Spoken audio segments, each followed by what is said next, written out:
Param Vijayate Sri Kṛṣṇa Sankirtanam. Total world victory of Hare Krishna.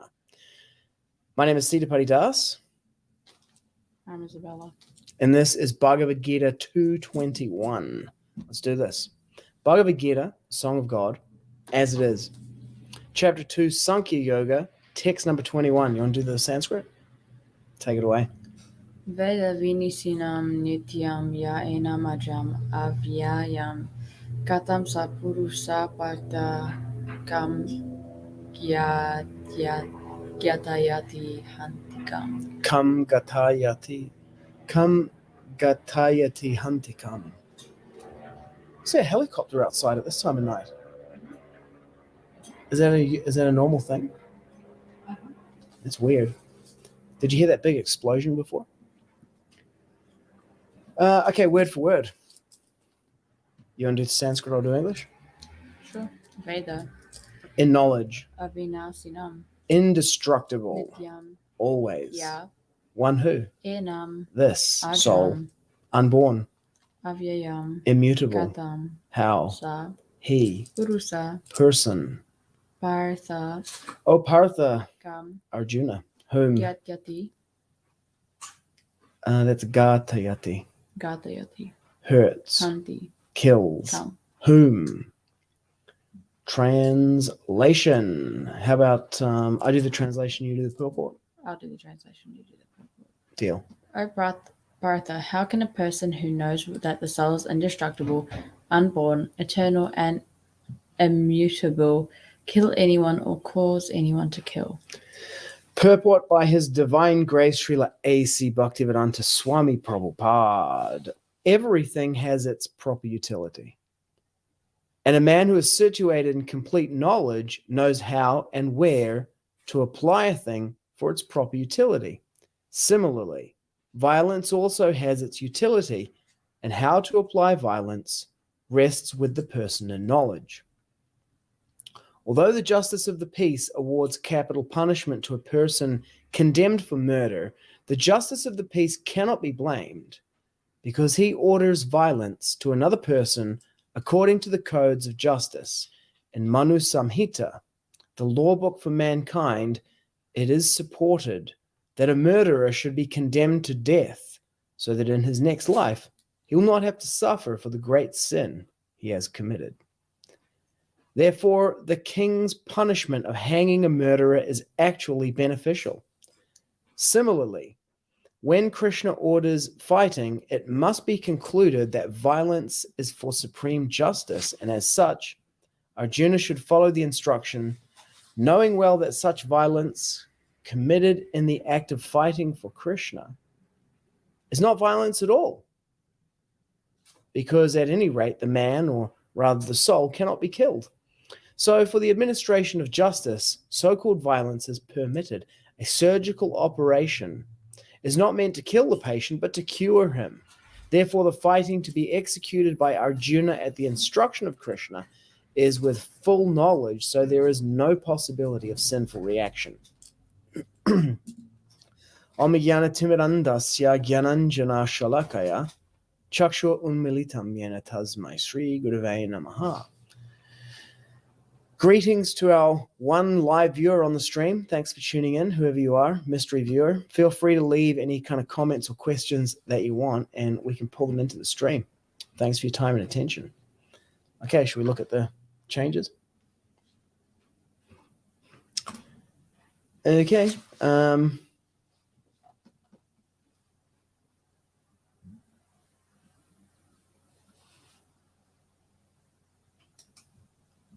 He took a comma out?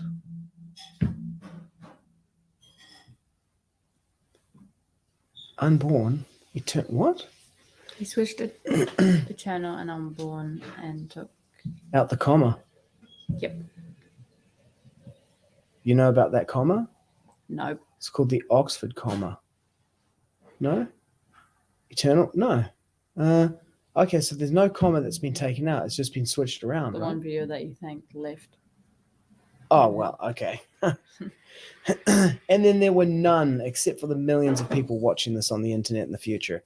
Many of you not even born yet. Welcome to the planet Earth in the Kali Yuga. Yeah, okay, there's no comma at the end here of the list before the and, but yeah, he's just like what? Why would you switch them around? That's weird. There's no need to. To take it closer to Prabhupada.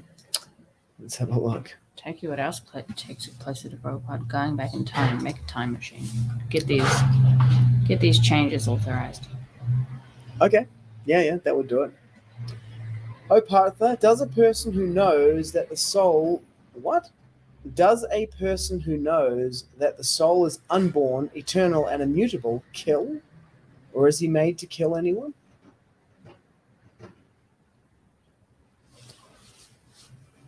Okay. How can a person who knows kill anyone or cause anyone to kill? It's funny because how can he kill anyone or cause anyone to kill? But Prabhupada's manuscript says to kill anyone, or is he made to kill anyone? Like, not that he's going to cause someone to kill someone else, but is he going to be made to kill someone? So that's kind of completely back to front. Does a person who knows that the soul is unborn, eternal, and immutable, unborn, eternal, and immutable, and indestructible got added in there by the first edition editor. But it was unborn, eternal, immutable, unborn, eternal, and immutable, indestructible, eternal, unborn, and immutable. It's not even close to the manuscript. That is, what is the meaning of this? Why add another word? The indestructible? Yeah. Well, here it was added indestructible. Is this the original Macmillan? Yeah, from here. See, it's in the Sanskrit. Unchangeable, immutable.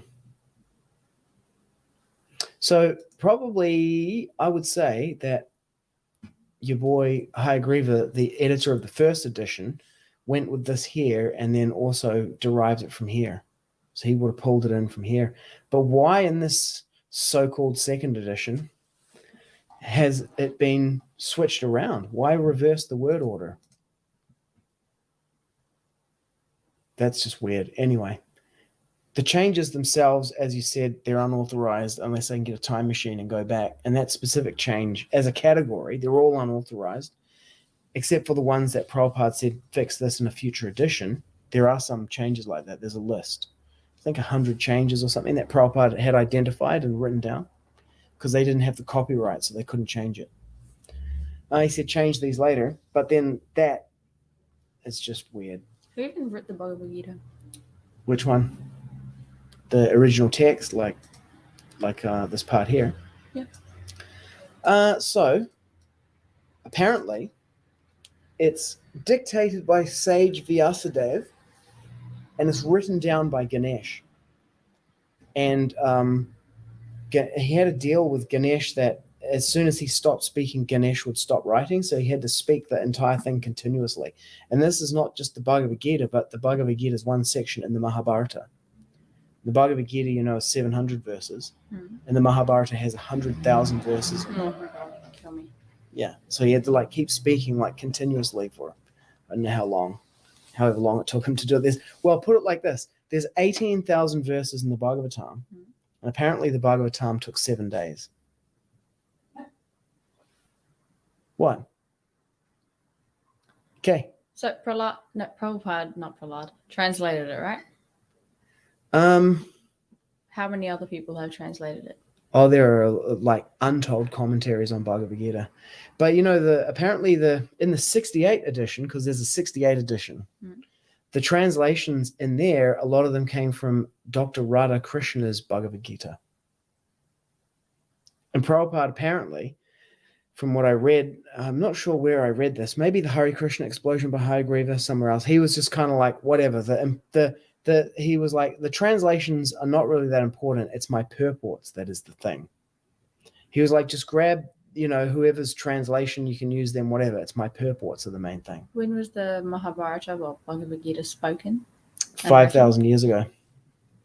And how many generations of people would that have to probably go through to get to this point? Do you see where I'm going here? No. The original has probably been changed already. This is just another thing on the line down the seat. It's difficult to change the Bhagavad-gita. Doesn't seem that difficult. People have already changed it. No, do you know why? If you have a look at it, it's not written in standard, it's not written in prose. It's written in rhyme. Rhyme. Yep. The words have to rhyme and they have to fit together in exactly the right meter. And it's designed like that to make it difficult, to make it easy to remember and transmit and difficult to tamper with. It's like an error correction code. I mean, there's one example. It was on an earlier stream. We talked about it, that there's one verse in here where it says that, for one who worships me, I preserve what he has and carry what he carry what he lacks. And it says yoga shame vajamyaham, which means I carry what he lacks. And then someone's reading it and he goes, no, there's no way Kṛṣṇa does that personally. He must get someone else to do it. So someone's probably changed it, and it's meant to be karomyaham instead of vajamyaham. So he crosses out vajamyaham, writes karomyaham. Then he goes to sleep, whatever. He comes back the next day, and it's that his thing has been scrubbed out that he put in there. It's changed back again. He's like, what? Who changed this? So he changes it back again, right? Then the same thing happens the next day.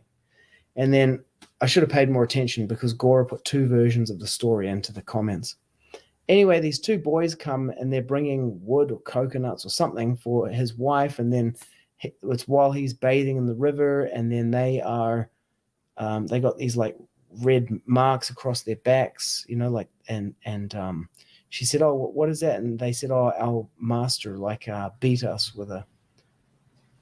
Anyway, the thing is that it's Kṛṣṇa and Balaram who come, and they have these marks across their back from him scratching out this thing in the book. And so in that story, I'm not doing a really great job of telling it, but they must have, the Brahmana and his wife must have needed something that they didn't have. And so these boys showed up to give it to him, to carry what he lacks, like literally. And then he finds out that it's actually Kṛṣṇa and Balaram. Yeah.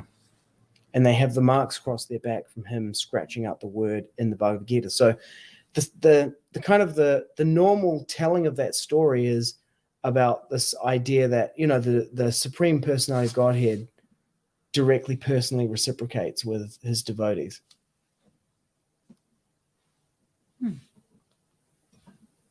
But as well, that also makes this point about modification of the Gita, because first of all, this guy was thinking that it's possible that someone's changed it, right? And then he went to change it back. In order to change it, he had to conceive of a change that someone could have made to it, and then that they would have changed this word that changes the meaning, but they would have to swap another word that has the same number of syllables and fits the same rhyme. Yeah. In order to do it, in order for him to switch it back. So in reality, he was the one speculating and changing the book, because he was like, oh, someone else must have changed it. I'm going to change it back to what it was meant to be. So it's actually a really good story about book changes. And it also demonstrates that the Bhagavad-gita is designed to be largely tamper-proof. Largely, but not fully. Yeah, I mean, it's impossible to make it completely tamper-proof. I mean, here's some other things that would make it tamper-proof, right? That because it's transmitted orally and memorized by people and also written down in different areas, if it did diverge, like with the book changes, they like trying to burn all the first edition books. Like they made it, you can't buy them. They could get rid of all the stock. They won't sell them. They won't let them be used in the temples or anything, because you need to erase the first edition so people can't compare them. So there's no other version of the Bhagavad-gita existing where you can go, oh, the text shows evidence of having been tampered with because there are multiple different versions of it in different places, because the distribution of this thing is so decentralized, and over hundreds of years or thousands of years, you'd have multiple different versions of it, but you don't, as far as I know.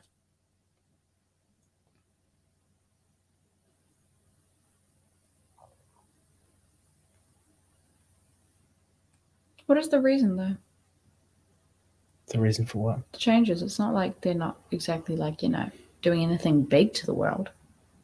What, the book changes? Yeah, just like launch a nuclear bomb on people you don't like. It's not, to change a book. Well, I mean, in the teachings of Lord Chaitanya, Prabhupada says that everything can be used in the Lord's service, and he says microphones, typewriters, and missiles.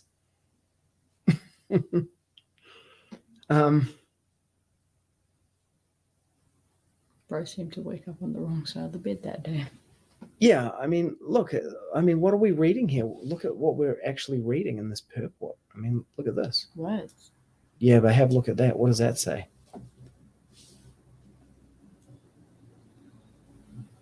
Violence can be used. Yeah, exactly. I mean, to a certain class of people, Bhagavad-gita is a dangerous book, because Bhagavad-gita is not an advocacy of pacifism. That's another thing, actually, that, they put a quote from Gandhi on the second edition. But there's no quote from Gandhi on the first edition. Gandhi didn't even exist in the original. What do you mean? The original Bhagavad Gita, like the one back 5,000 years ago. Well, yeah. Gandhi didn't exist. Yeah. So why chuck one of his quotes in there? Oh, on the back. Prabhupada's book, man. On the back of the book. Oh, the back. Okay. Yeah, or in the I thought they just chucked a random Gandhi verse in there, and I was like, yo. No. That's Let me see if I can find it. It was on the back of the. Is that the second edition? Yeah, this is a second edition. Yeah. Betrayal. Yep. Betrayal. Well, yeah. The other thing is that the critics praising the Bhagavad Gita, they wrote their praise for the first edition, not the second edition. Second edition, just a scam. Oh my god, maybe. It doesn't come out. It's glued in. It's a Kṛṣṇa Fest. It's a 1990. It's a vintage 1997 Kṛṣṇa Fest flyer. It's old. Yep. That's pretty new. That's like a 2022 bookmark from Bhakti Chandrika's Darshan Design. So, Vintage Kṛṣṇa Fest. Vintage Sunday Kṛṣṇa Fest. Woo! At the Loft in Auckland. Burn it. Let me see if I can find the quote from Gandhi. Everything can be burned. Everything can be destroyed except the soul. Mm-hmm. Facts. Keep going. Spiritual economic. Mr. Nashra's book, yeah. So, the soul is immortal. Fun fact. Wow. Yeah, well, I see why the Bhagavad Gita appeals to some people, and I see why it doesn't to others. Why is that? Some people it just makes sense, it just clicks. For other people, it's like, yo, they're a lot more doubtful when it comes to this stuff. It's like, is it real? Was it just used to manipulate people? You never know. Human nature. For example, wasn't there a religion that was based on getting soldiers to fight? I can't remember which one. I may remember which one. I'm just not going to call it out because, oh, wow, a missile has just arrived on Isabella's head and now she's bombed. There was a devotee in Wellington. He's still there, actually. Yeah. But I shall not name him because he did not return my phone call during the protest. Anyway, he was at university. And I think he must have done Bhagavad Gita at the university somehow, because he said his university lecturer said that Jai Radhe says, thanks for your great help with my project. You're welcome. Okay. Look, man. That might be in Okay. advance. All right. Great help with my project. Okay, Jai Radhe, what project? Tell us more about Tell it. us more about it, And man. we'll pitch What are it. we meant to think? What project? The brain can come up with many scenarios, man. Tell us the project. Don't just, oh, thank you for my help with my project. It's like, I will spend all night thinking, what was this project? What was it about? Why are we included? The what, when, where, how, the 5 W's and the H. 4 W's and the H? I don't know. Yeah. So please elaborate. So this is what this devotee said. He said, yeah, his lecturer said to him, Bhagavad-gita was written because people had stopped working. And they were like all doing meditation, like Buddhism, kind of like renouncing the world type thing. So the Bhagavad-gita was written in order to convince people that you didn't have to stop working to be spiritual. So, you know, to manipulate people into... what? That was his theory of it, you know? Which, of course, you can come up with any kind of theory about the thing. But that was Daneshwara's point about how religion is used to control people, without a doubt.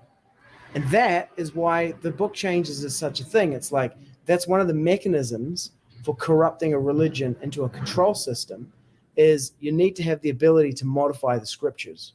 If you have that, you can make it do anything. That's why it's not even the substance of the book changes themselves, but the process and the fact that they exist that's so dangerous. Apparently there's 3 people watching. Oh. Hey, guys. Jai Radhe, we're waiting on your comment. What's the project?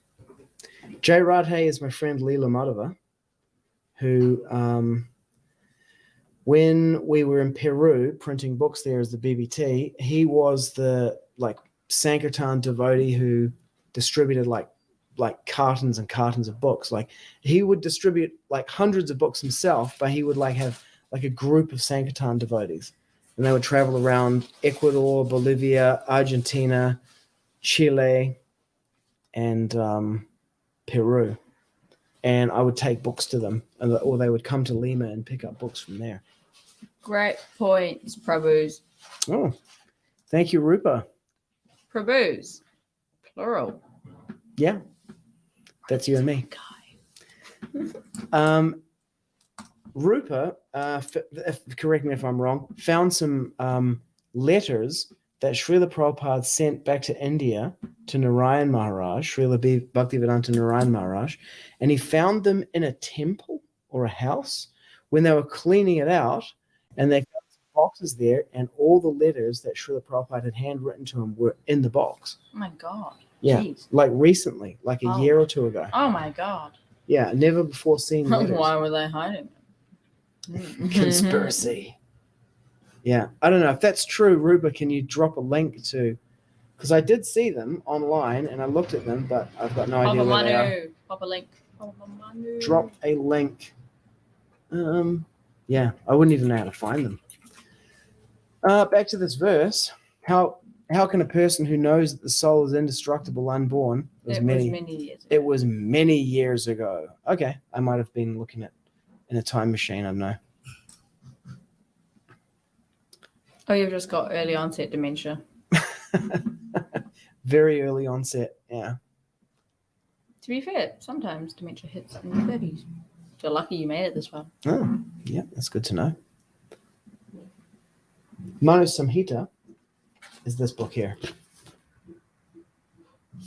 Yeah, there's some controversial stuff in that book that I just do not agree with at all. Okay, well, let's have a look here. That book makes me want to run away.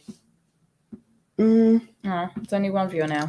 Oh, listen to this. It says, 1/4 of an injustice goes to the perpetrator, 1/4 to the witness, 1/4 to all the court officials, and 1/4 to the king. The king, on the other hand, becomes sinless. The court officials are freed, and the sin falls squarely on the perpetrator when a man deserving condemnation is condemned. Ooh, interesting. Yeah, that's this point here, isn't it? It's like, in Manu-saṁhitā, the lawbook for mankind, it is supported that a murderer should be condemned to death so that in his next life he will not have to suffer for the great sin he has committed. Therefore, the king's punishment of hanging a murderer is actually beneficial. I like the fact that you just turned to a random page and something that completely just like linked up with the verse, man. It's crazy, huh? Yeah, crazy. I'm trying to find something like super. Here we go. Very cool. Oh, let's check out the link. What if that's free virus? You never know. Let's find out. Dun dun dun. Here. So I'll pause it so we're not watching ourselves, and then I can click on that and get them. Yeah. This I will say this again for the billionth time. This lighting is bad on me. Ooh.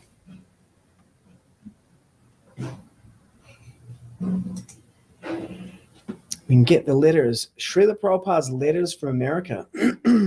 Let's read one of them, hey? Okay. I mean, it's not Bhagavad-gita, but it's not Bhagavad-gita That's by the either. author of Bhagavad-gita accounts. Okay. Well, not the author. I don't know how to say this. Here we go. Mutro fancy.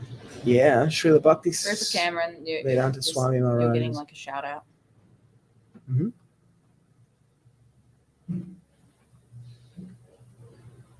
October 4, 1965. This was ages ago. Yeah. A long time. This Srila makes me Prabhupada. feel young. Well, you are young. Hey, check it out. How do you read his writing? Well, it's in Bengali. Ah. Oh, no, some of it's in English. I still cannot read that. Look, it's like all Bengali, and then it says church, school, cottage, something, society. And then here, in fluent English. Okay, it's got to have, here it is.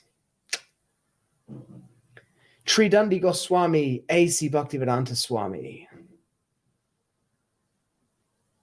So this is when he was staying in Pennsylvania. Shripad Narayan Maharaj. You want to read it? Do you want me to read it? Yes, please. Please accept my dandavats and also convey my dandavats to Muni Maharaj and all of the other Vaishnavas. By the mercy of Srila Prabhupada, that means Srila Bhaktisiddhanta Saraswati Thakur. By the mercy of myself. Yeah, by the mercy, this is before he got the title Srila Prabhupada. Okay. By the mercy of Srila Prabhupada, I have had so much work to do since I came to the West that, although I was thinking to write you a letter, up until now, I could not write.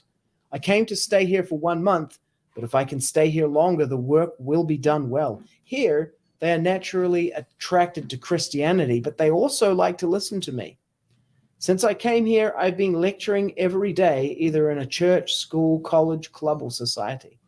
Their English is a little difficult for me to understand because they pronounce words differently. And our pronunciation of English is difficult for them to understand. But the work has not stopped because of this. They don't dislike my English.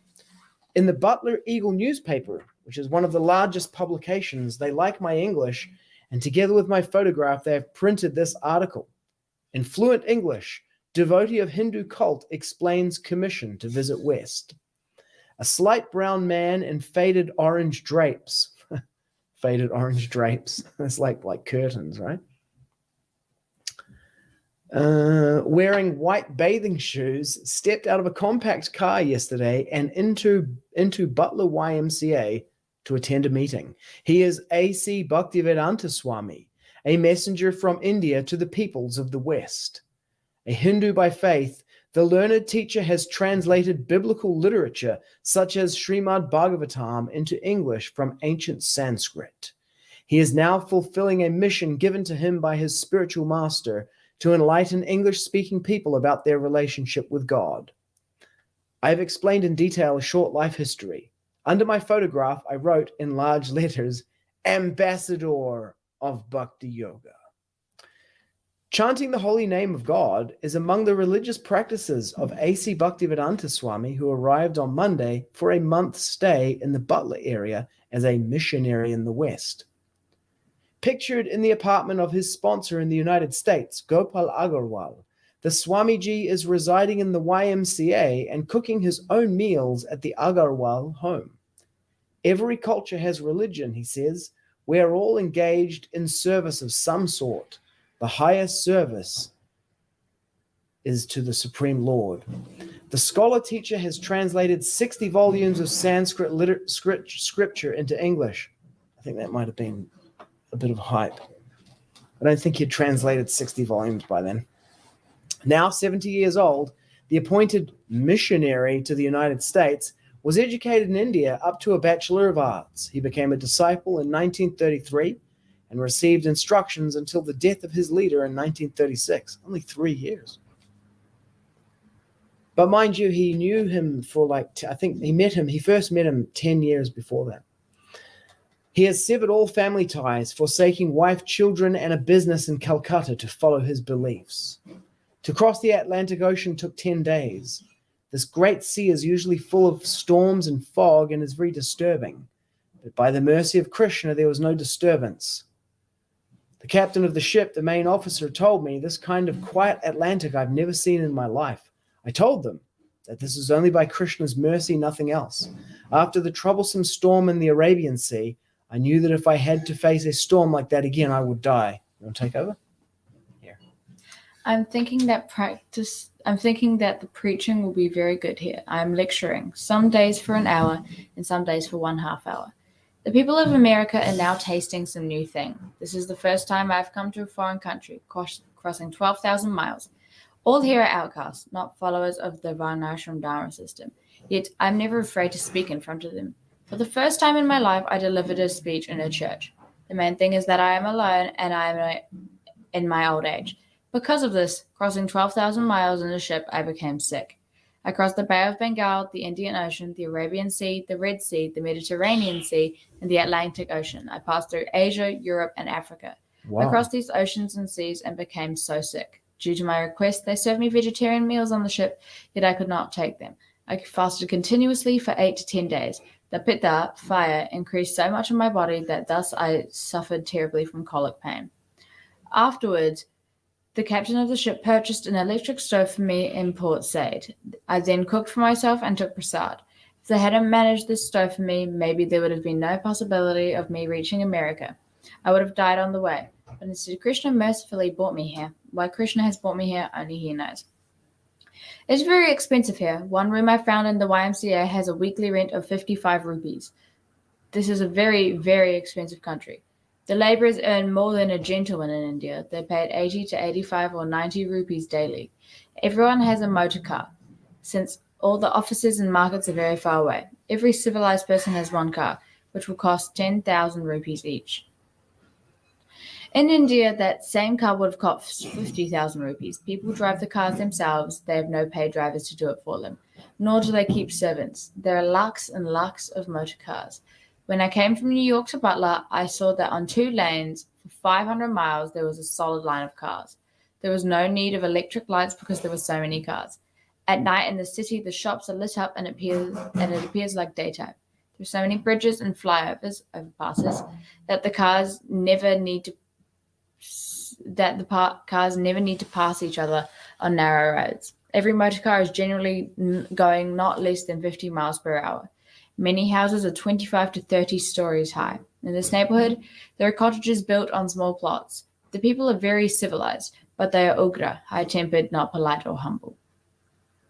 Today in New York, the Pope came. On television, everyone saw this. Television is an amazing thing. Just staying in one room, they can watch how the whole world is going on and how they're corresponding with each other. The days are passed in vain work and the night times in sleep. Here people are generally non-vegetarian. Without meat, they can't eat anything. I've been taking muri, puffed rice, and peanuts with mustard oil. Somehow I found mustard oil. Everything is available, but the price is so high.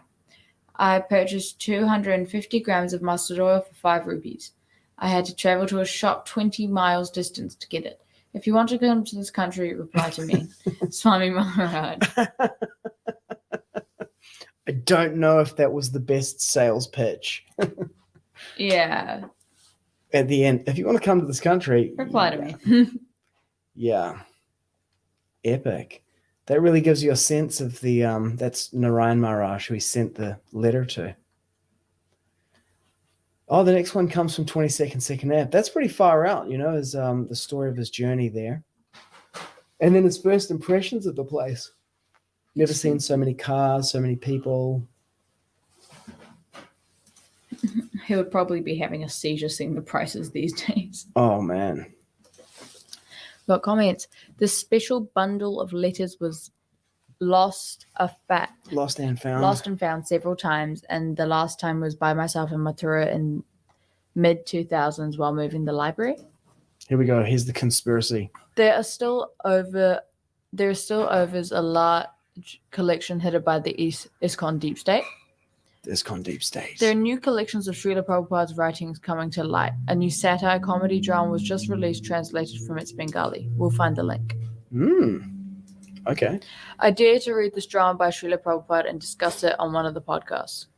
Okay, well, that's or just dared us. Well, yeah, I mean, that's going to happen, obviously. But, I mean, the other conspiracy would be like, did Prabhupada really write this, Because it's like, what is it, 50 years after he left? He left in 77, so it's 3 years to 80, 20 years, 23 plus 20. It's 46 years ago. Wow.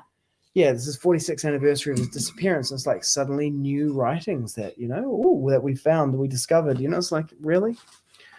I mean, really? Maybe. I mean, how would you tell? How can you know, if it's real or not?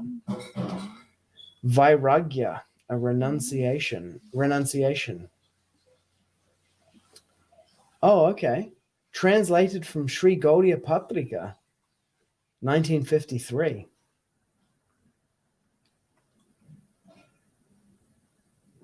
It's a play.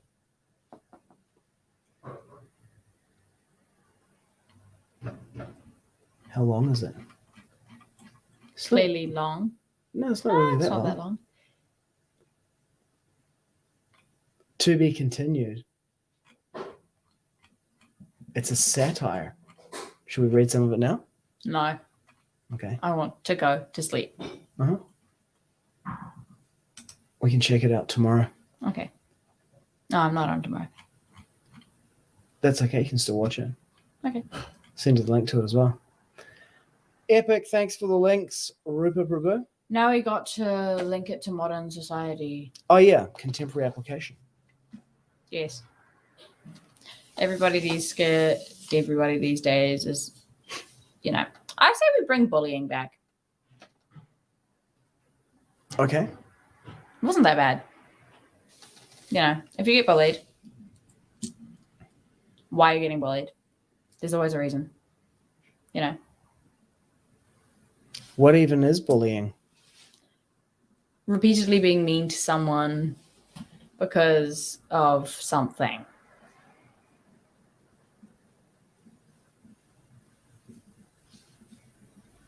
Okay.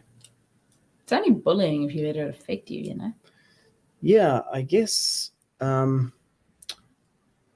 it's a function of some underlying pathology in the society.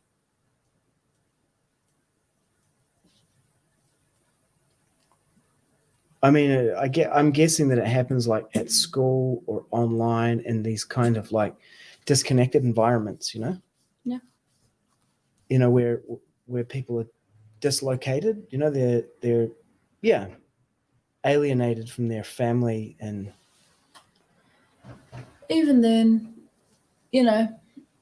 bullying is an interesting thing. But And how does that relate to the verse or the purport? Violence. Okay. Changing the books is bullying. Changing the books is bullying. Oh, okay. So Rupa says changing the books is bullying. Yeah, I mean, it's interesting that the conversation around changing the books is like kind of hidden in a sense. I'd never even really heard of it. Some people are probably like, how could you not? But anyway, I hadn't heard of it until I read Dineshwara's book about the I mean, this all came about from the Parliament protest. The devotees Buddhimanta Khan, who came down, he's going to be coming on a special episode of the podcast about the Parliament protest, and we're going to have Buddhimanta Khan and others on. And he came down there, and all of the books that he bought were first edition books. And I just thought that was, being like a retro hipster. But we're going to do a special edition where we're going to talk about this. We're going to talk about this movie that's coming out, River of Freedom, shot inside the protest. So we're going to be talking with one of the filmmakers, Jordan Ranson, and a bunch of the devotees who were there. That's what kind of kicked it off. This was the point here in terms of a contemporary application that I was pointing to before, that people kind of, I'm just making stuff up now. One of the things that they want to do with the book changes eventually, because this is what I would want to do with the book changes once I got control of it as a demon. I would want to make Bhagavad-gita into a book that promotes pacifism.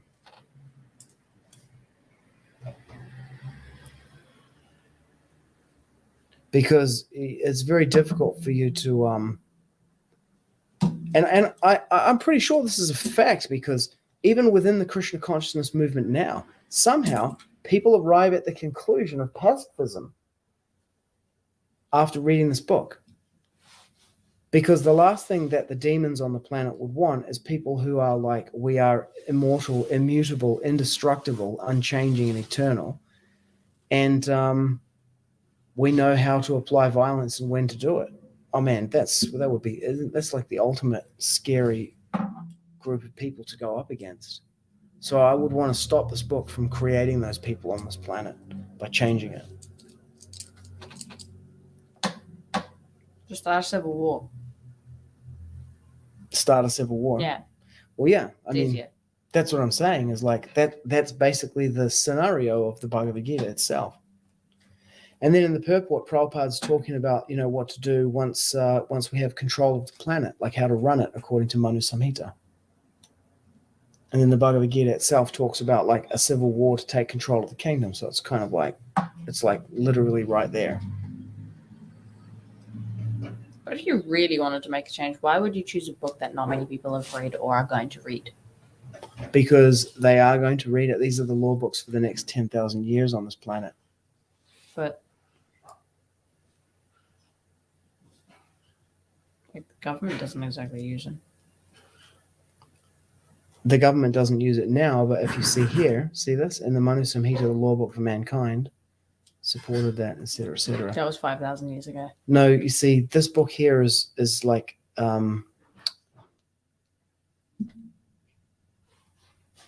special. No, the thing about this book is that this book is not simply like a history book or a book that you read at school. These are like operating instructions, like what to do. Basically, this book says take control of the planet and then do this. First, you got to take control of the planet. Does it tell you how to do that? Yeah, exactly.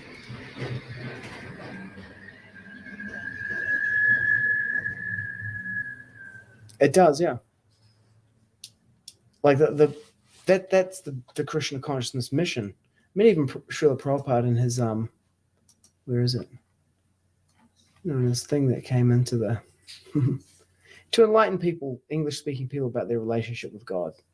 So there's two things there. There's the books, and then the third thing in here was I was thinking about bullying the other day, actually. Yeah, because you were being bullied, or no, because you were bullying someone. I don't bully. Bullying is bad, kids. No, I was just thinking about it. Mm-hmm. If you would bully someone, bully them about something that they can change. Like, that's excusable. If I was personally like a head teacher or something, or like a principal, I'd be like, if you're bullying someone because of something that they cannot change themselves, that's bad. But if they can change that, go ahead. If you want to avoid conflict and stuff, you'll change it. If you don't and you don't care, then you won't. That's on you. Okay. Bullying them, though, wouldn't it? Okay. If they don't like it enough, Yeah. Are we going to get a Part call? 5 of getting cancelled. Are we going to get a call from the school? Should we expect an email from the head teacher? No. You should expect the email from the government, be like, yo, your kid's kind of goofy, Chanting the holy name of God is the way. Bullying people is the way. No, bullying is bad, kids. Don't do it. Bullying people is bad, but like putting people In to certain death circumstances. for murder is good. I mean, the thing is with bullying, let's say somebody was practically asking for it. For example, they weren't having showers every day, but they could because they had all the things that they needed. They had a shower, they had a house, they had hot water, even cold water, but they just weren't doing it. If you're getting bullied for smelling, that's your problem. Just have a shower. It's not that hard. Well, there you go. A surgical operation is not meant to kill the patient, but to cure him. Thank you. See, bullying is good for self-improvement. There you go. O Pārtha, how can a person who knows that the soul is indestructible, unborn, immutable, eternal, bully anyone or cause anyone to bully? But if the person is smelly because they don't have a shower, because they don't have a house and they're homeless, they're barely getting by, barely making ends meet, so they can't shower, don't bully them because of that. That's not something they can control. But if they can control that factor, go ham on them. Turn up the pressure. Yeah. I like it. Last comment for today from Rupa. By disrupting the tattvas, like that of Guru and what is Shastra, they can modify it as needed, like you said earlier. Yep, that's the dangerous thing about it, is once you create a process that allows you to modify it, it might be just changing a comma, or as in this case here, reversing the order of these two words, eternal and unborn. Looks like such a small change, but with that capability, anything's possible. Yeah. Book changes are bad. I swear to God, people my age, they're like, bullying is bad. Bullying is horrible. Bullying is absolutely, Well, it's like the criminal offense. And it's like, get over yourself. Depends on the context, really. Do you think your parents are alive? Yeah, I think your parents are. What? So let's say people have gone through for generations with bullying. They have lived. They have come out the other side. Okay, I understand your point now. Okay. And then some people these days is too weak to be able to handle that. Snowflakes, I think they're called. I think the kids these days call them snowflakes. I would say something, but that will get me cancelled. Like 100%. Like 15 people are going to come on the door and just like start waving hatchets about and try to kill me. Guess what I was going to say. Is it something that Gora would say? I don't know, maybe. That's how you definitely get yourself cancelled from YouTube, at least. Like, snowflakes. If you're feeling that sad, if you can hear me on this, well then, I'm not promoting suicide. Just don't be a snowflake. That's an interesting point, actually, because I think, does it mention Suicide?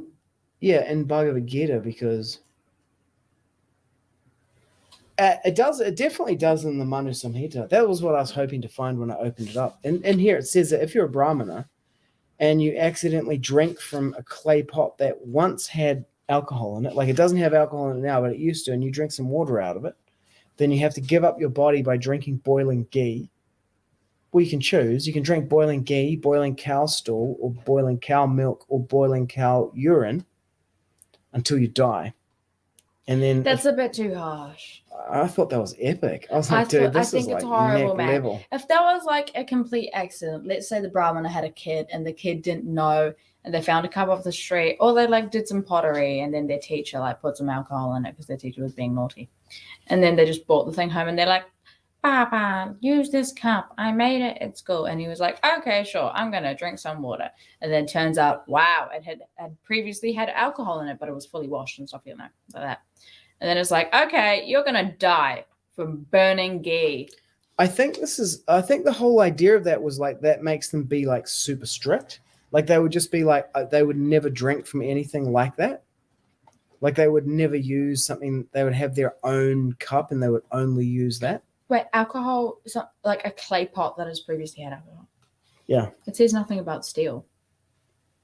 Yeah, well, I don't think they. Well, there's a loophole, guys. Drink out. You can drink from stainless steel, which has previously had alcohol in it. Yeah, I don't think it. Oh, this looks interesting. Law with respect to women. Okay, interesting section. This will be the controversial one. But I swear to God, anything that involves women is controversial. Crazy. In that book. Oh, anywhere. It's the big controversy. Okay, let's call it a day here. Let's do the verse again. Time. Yes, I know it's time, Mum. I'm exhausted. I want to go to sleep. Oh, you're just raving. Is that what's happening? Yes, I'm at that stage where I'm overtired, so I'm just going ham. I probably don't mean any of this stuff, and tomorrow I'll look back at it and regret everything. But, you know. Dana Davies asking about Jai Radhe's project. All right, guys, comment later. Yeah. Vijayate. Oh, no, we need to do the verse. Vedāvināśinaṁ. Nityam, enam ajam, avyayam, katham sa puruṣaḥ Pārtha kam ghātayati hanti. O Partha, how can a person who knows that the soul is indestructible, unborn, eternal and immutable, kill anyone or cause anyone to kill? Param Vijayate Sri Kṛṣṇa Sankirtanam. Total victory of Hare Kṛṣṇa. Of Hare Kṛṣṇa. Sorry, man, I can never get that word right. It's all right. It's about Hare Kṛṣṇa, for Hare Kṛṣṇa. It makes more sense saying for. Total world victory for Hare Kṛṣṇa. Total world victory of Hare Kṛṣṇa. For makes more sense to me personally. Interesting.